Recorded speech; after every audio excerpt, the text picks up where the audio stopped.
Hello, this is me again, and let's go to the next session. The next principle, a principle which operates in life, and it operates in marketing, and it operates in business, and it operates with everything.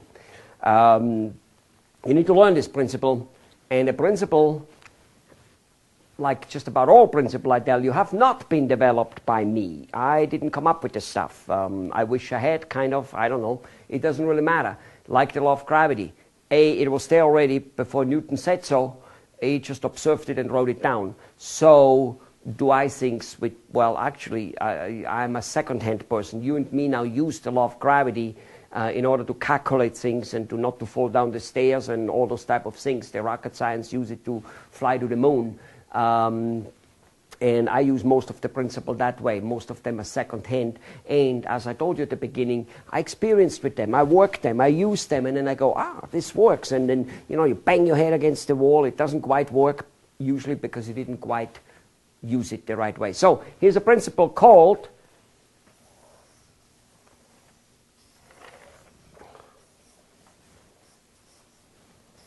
the ARC triangle. It was developed by Mr. Hubbard, the person who wrote the Dianetics book.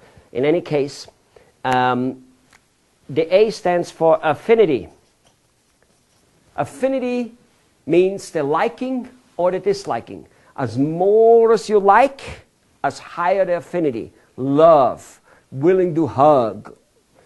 As more as you dislike, affinity very low, and you don't want to be in the same room with that person. In fact, you don't want to be on the same planet with that person. That's called low affinity, hate, and all those type of things. All right, so we have affinity. Now, the other one is reality. Reality. Reality could also be called agreement or disagreement. High reality is agreement. Low reality is disagreement. If you and me agree on something, then we have high reality. This is a marker, a black magic marker. Most likely we will all agree on it. If I would call it a pen or a pencil, we would already have some disagreement. You would realize that, well, it is a writing equipment, but Helmut, you're mislabeling it. You see what I'm saying? It could be as little as sometimes on a house. I call it a mansion or a bungalow. If you call it a house or an apartment or a shack, like something not so great. So you see, there could be like some agreement, but not complete agreement. And there could be total disagreement. It is possible that throughout this seminar, there are a few things you have total disagreement with. In fact, if that is so, for all purpose, be happy. Because it means if you change to the way we're doing it, things will go quite high. In fact, there is no doubt about, even though I told you that what's true for you is true for you, if there is a tremendous amount of disagreement with what I say, to that degree, your life will be somewhere along the line difficult, probably not make as much money as you want to make, and most importantly, overall, you'll be like relatively unhappy. Okay? And that's just all there is to it. Never seen a happy person who distrusts everybody. It doesn't happen. It's not going to happen. Don't fool yourself. If you distrust people, then you will most likely be unhappy. At the same token, it's not possible any other way. You can only be happy by trusting people. In fact, it was on my last trip through Bombay when a person explained to me that he was asking some other very successful business person who had lots of people working for him and did all the work for him, and he let loose of like controlling it, like a family-controlled business. You understand? And which is very common in India, as you probably know. Family controls the business, and they must do everything, writing the check, making every little tiny decision, blah, blah, blah. Maybe even every email goes through, them and all that type of stuff. And this one business person asked this other person who didn't do all those things. And he says, well, how do you trust people? And this successful business person said, oh, that's easy. Just trust him. Or actually the question was something like, how do you find trustful people? I guess that was the question. And the other person said, oh, just trust them, that's easy. Yes, so anyway, there may be some agreements and disagreements. I think we got that. That means reality, high reality, low reality. Have you noticed that when reality is high, agreement is high, there'll be more affinity? Have you noticed that? Yeah? Have you noticed that it is very difficult to like and love somebody who you have lots of disagreements with? Absolutely. All right? So, what brings about agreement or disagreement for that match?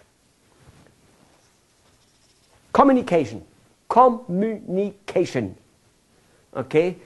It's not possible to like or dislike somebody without having ever had any communication with. Now, even if you just heard about him, that's still communication about him. You understand? And remember, that's on a movie. A girl who falls in love with a movie star, it's a one-sided type of communication, but there is a communication. There's the picture coming down to her, and she goes, oh my God, I'm in love with that guy. You see my point?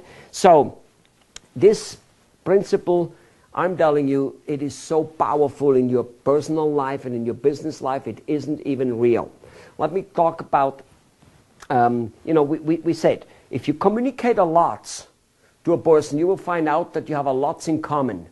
Or you will find out you have nothing in common, so you can separate. Fine. Next, so to say. Marketing is communication. Marketing is communication. If you market to people over and over again a lot, communicate to them, be that sending them a video, a letter, a phone call, a door on the knock, a postcard, a television ad, any type of marketing out there will be a form of communication. And one of two things will happen. You'll catch the guy's reality, agreement, or you don't. If you catch it, which is why you need to communicate to thousands and thousands, to as many prospects you possibly have, because no matter what you do, there'll be some agreeing with you and some will not, just like with boy and girl. Not every girl will agree with every boy. That's just how it goes. That's why there's some of us, husband and wife finding each other and working together. And what happens when we usually meet each other, young boy, young girl? We talk a lot. We talk a lot. Maybe garbage.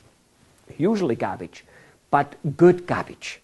And we talk and we talk and we're in love and we're like, oh my God. And then what happens 20 years later? All of a sudden, slowly over time, the husband doesn't feel like telling his wife everything about the business. She's not interested in knowing everything about his business. He's not interested in knowing what she did at home or whatever business and activity she does. And the communication kind of boils down to, what's for dinner? Potatoes. Okay. When is dinner? At 7. Okay.